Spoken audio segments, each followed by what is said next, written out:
안녕하세요. 피셔베스트 피셔입니다. 자, 오늘 영상은 바로 이전 영상을 보셨으면 굉장히 크게 도움이 되실 텐데 바로 이전 영상 보라면 귀찮죠. 꼭 안 보셔도 되지만 제가 카드나 영상 맨 마지막에 링크를 넣어 드릴 테니까 꼭 보시면 도움이 크게 되실 거고요. 이전 영상을 보신 분들이 이런 질문을 많이 주셨어요. 지금 채권 비중을 늘려야 되는 시기냐, 그러니까 한마디로 지금 주식을 매수해야 될 시기냐 아니면 팔아야 될 시기냐, 자, 이게 궁금하다, 이런 질문을 굉장히 많이 주셨습니다. 왜냐하면 이전 영상에서 제가 지금 현재 경제 지표를 모니터링을 해드렸거든요. 결론부터 딱 말씀을 드리고 시작을 하겠습니다. 자, 현재 제조업 및 서비스업 등 이런 경제 지표는 지금 저점을 찍고 반등을 하고 있어요. 그리고 역시 고용 지표도 반등을 하고는 있습니다. 그런데 문제는 과거 역사적으로 봤을 때 실물 경제 지표가 확실히 개선되지 않으면 지금처럼 돈의 힘으로 끌어올려진 이 주식시장은 금세 하락할 수도 있다는 게 사실이거든요. 그리고 또 하나 문제가 주식시장이 약간 과열이라고 볼 수 있는 투자 심리부터 신용 잔고율, 이런 걸 보면 약간 과열권이라는 신호도 있어요. 그리고 고용 지표가 무엇보다 개선이 확실히 되어야 하는데 지금 현재 확률적으로는 개선될 확률이 높지만 실물 경기가 개선돼야 지금 증시가 급등했는데 이게 떨어질지 오를지 요걸 알 수 있다는 겁니다. 자, 이렇게 결론을 제대로 다이렉트로 말씀을 드렸는데 결론을 듣고 나셔도 자, 이 사람이 무슨 소리 하는지 아직도 좀 약간 아리까리 하시죠. 자, 그럼 지금부터 차근차근 제가 설명드리는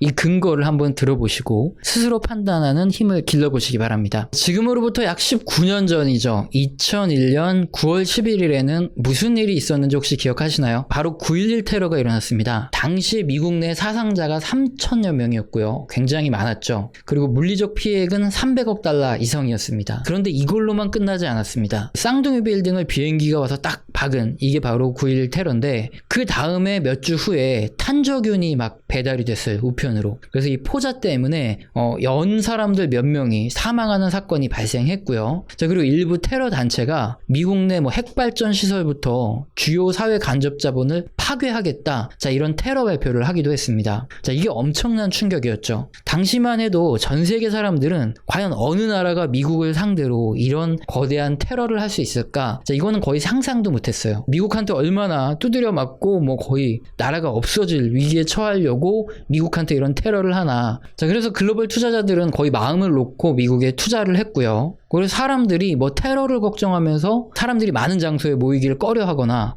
여행을 못 간다거나 이런 일은 생각할 수 없었죠. 그런데 9.11 테러로 미국에 아무도 테러를 못할 거다, 자, 이런 믿음이 흔들리기 시작한 거죠. 그때부터 미국의 소비가 크게 감소하기 시작합니다. 일단은 사람이 많은 장소에 갔다가 테러를 당할 수 있으니까 밖에 나돌아다니기가 일단 무서운 거고요. 택배 잘못 받았다가 여기 탄저균 있을 수 있으니까 택배도 받기 무서웠던 겁니다. 그림은 미국의 소비자 신뢰지수라 그래서 미국의 소비 심리를 알 수 있는 이 지표인데요. 9.11 테러로 81.8까지 급락을 하게 됩니다. 사람들의 소비 심리가 엄청나게 꺾여 내려간 거죠. 지금도 마찬가지죠. 사람 많은 장소에 가면 전염될까봐 거의 안 가고요. 테러처럼 혹시나 문제가 생길까봐 여행도 안 가고 집에서 많이 있게 되고 이런 것들은 똑같죠. 그래서 소비 심리가 꺾인 것도 거의 유사합니다. 당연히 생산도 감소하겠죠. 소비가 감소하는데 기업이 바보도 아니고 생산을 늘릴 리가 없겠죠. 자, 이렇게 생산을 감소하게 되면 당연히 따라오는 게 그 인력을 덜 뽑으니까 고용 또한 하락하게 됩니다. 그림은 2001년 9월 이후에 미국의 신규 실업수당 청구 건수입니다. 일자리를 잃은 사람들이 실업수당을 청구하는 게 몇 명이냐, 이거를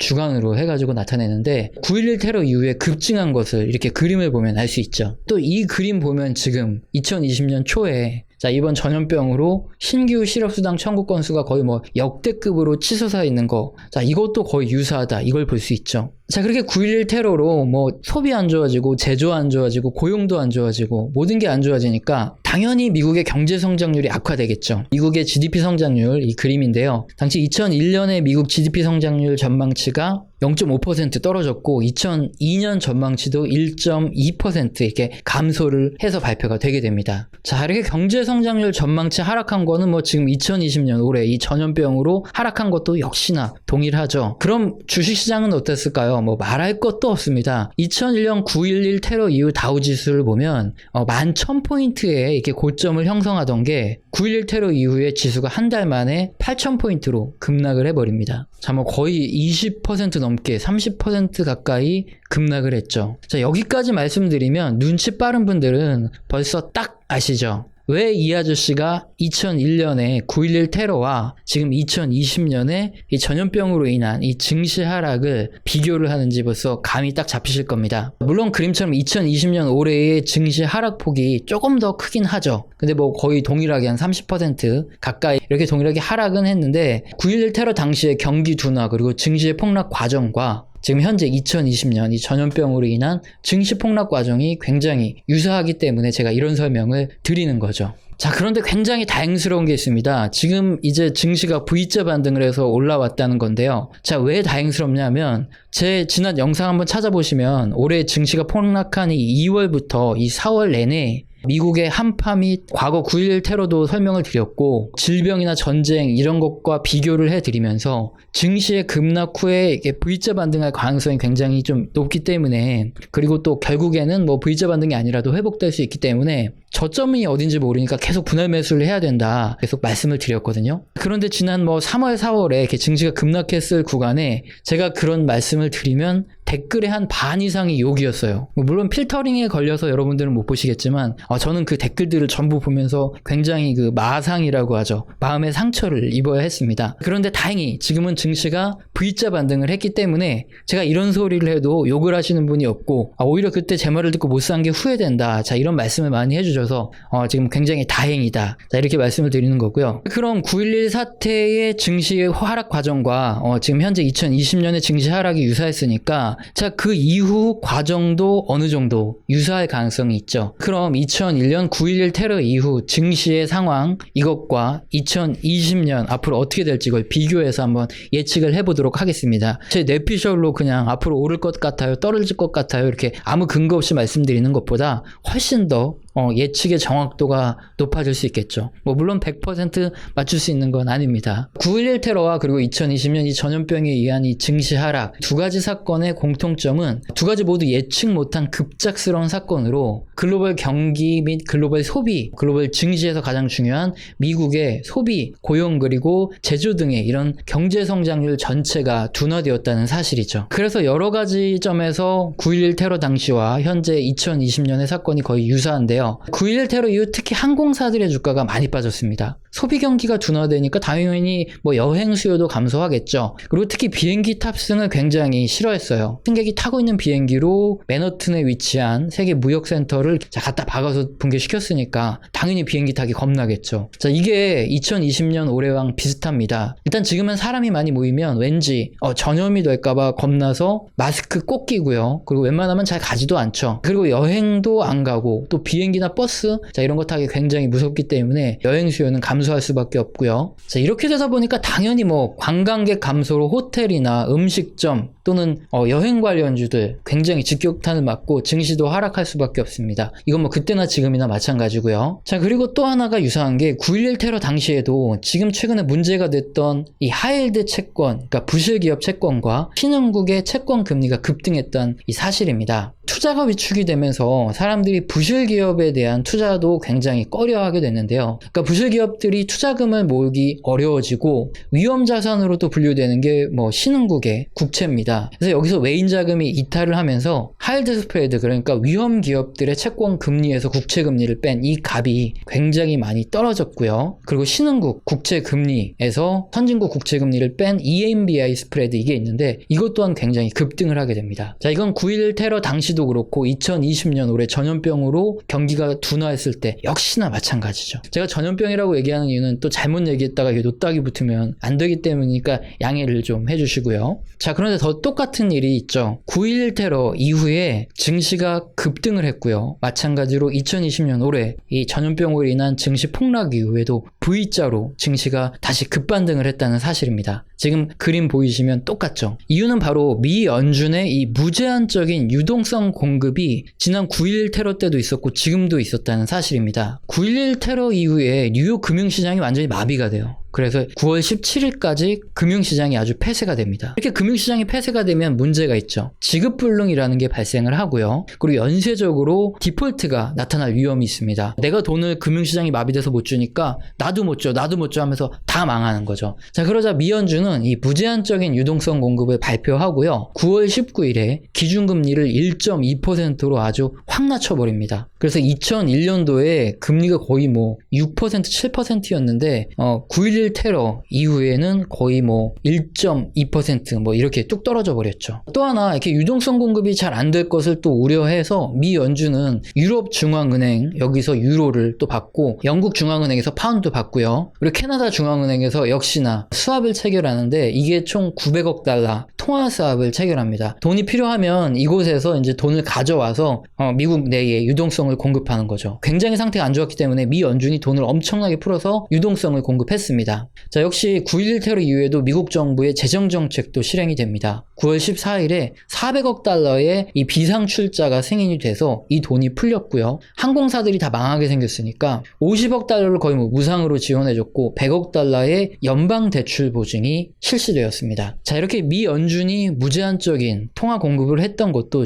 2020년 올해와 다를 바가 없죠. 자, 이번 증시 하락 구간에 미 연준 또한 거의 무제한적인 양적 완화를 발표하고요. 자, 이번에는 기준금리를 0에서 0.25 사실상 제로금리로 인하를 했고 진짜 한 달 동안 엄청난 유동성을 공급하는 이 정책을 쏟아냅니다. 이건 또 제가 설명을 안 드려도 지금 같이 겪었던 일이니까 다들 아실 겁니다. 그리고 돈이 이렇게 풀리다 보니까 역시나 유사하게 V자 반등을 하게 됩니다. 그래서 2001년 9월 11일에도 급락했던 증시가 V자 반등을 했고 2020년 전염병으로 인한 증시 급락 후에도 지금 V자 반등을 했죠. 자, 그런데 여기서부터가 핵심입니다. 그럼 2001년 9.11 테러 이후에 증시가 계속 올라서 결국에 해피엔딩으로 끝까지 갔냐? 그럼 좋은데 그게 아니죠. 문제는 2001년 9.11 테러 이후에 V자 반등 후에 증시가 갑자기 또 급락을 해서 아주 전저점까지 깨고 내려갔다는 사실입니다. 이 부분이 바로 포인트가 되는데요. 도대체 왜 2001년 9.11 테러 이후에 V자 반등했던 이 증시가 왜 또다시 급락을 했을까요? 바로 이것을 알면 우리가 2020년 올해 V자 반등한 증시가 다시 급락을 할지 아니면 추가 상승될지 알 수 있겠죠. 먼저 2001년도 증시가 다시 급락을 했던 이 시작은 IT 버블 붕괴로 시작을 합니다. 지금 보여드리는 그림이 나스닥 차트인데요. 이 다우지수와 좀 다르죠. 2000년도에 IT주들이 이 대거포진한 나스닥 지수가 거의 2003년까지 3분의 1토막으로 급락을 하는 모습을 볼 수 있습니다. 그리고 2003년부터 이렇게 중순 이후부터 반등을 하기 시작하죠. 자, 그렇게 2000년대 IT 버블이 붕괴되고 2001년도에 경기 침체가 시작이 되었는데 그때 마침 9월 11일에 9.11 테러가 터진 겁니다. 그리고 증시가 급락을 했고요. 그 다음에 단기간에 미 연준의 유동성이 공급되면서 증시가 급반등을 했었죠. 문제는 이렇게 돈의 힘으로 무너지는 경제를 다시 살릴 수가 없었다는 거죠. 그럼 실물 경제가 살아났어야 되는데 실물 경제 회복이 더디게 진행이 되면서 지난 2001년도 하락 이후 V자 반등으로 급등했던 증시가 다시 2003년까지 다시 계속 하락하는 모습을 보여줬고 2003년 하반기부터 실물 경제가 회복되면서 다시 글로벌 증시가 반등했다는 사실입니다. 자, 그럼 여기까지만 들으시면 아니 지금 IT 버블이 터진 것도 아니고 아무 문제가 없었으니까 지금 증시는 상승하겠네 이렇게 생각하실 수 있죠. 자, 그런데 그게 핵심이 아니고요. 실물 경기가 회복되는 모습이 나타나지 않으면 연준이 아무리 돈을 많이 찍어냈어도 주식시장이 반등했다가 다시 하락할 수밖에 없었다는 이 역사적인 사실입니다. 그럼 무엇에서 대표적으로 경기가 회복되는지 알 수 있고 앞으로는 어떻게 예측을 해야 되는지 지금부터 한번 이 핵심을 풀어가 보도록 하겠습니다. 가장 중요한 건 이 제조업과 고용인데요. 만약에 이전 영상을 보고 이 영상을 보시는 분들은 이 퍼즐처럼 이렇게 내용이 맞춰지는 느낌이 드실 겁니다. 그림은 가장 빠르게 고용 상황을 알 수 있는 미국의 신규 실업수당 청구 건수 이 지표입니다. 2001년 9.11 테러 이후 급증하는 모습을 볼 수 있죠. 미 연준이 기준금리를 낮추고 무제한적인 양적 완화를 통해서 돈의 힘으로 증시를 끌어올리긴 했지만 고용까지 이렇게 전부 다 책임져 주진 않죠. 그래서 일시적으로 급등했던 이 신규 실업수당 청구 건수가 당연히 조금 떨어졌는데 그림을 보시면 2003년까지 제대로 신규 실업수당 청구 건수가 떨어지지 않다가 2003년 이 말부터 신규 실업수당 청구 건수가 그때 비로소 떨어지기 시작하죠. 그동안 미 연준이 계속 돈풀기를 했는데 2003년이 되어서야 드디어 실물 경제가 회복되기 시작한 겁니다.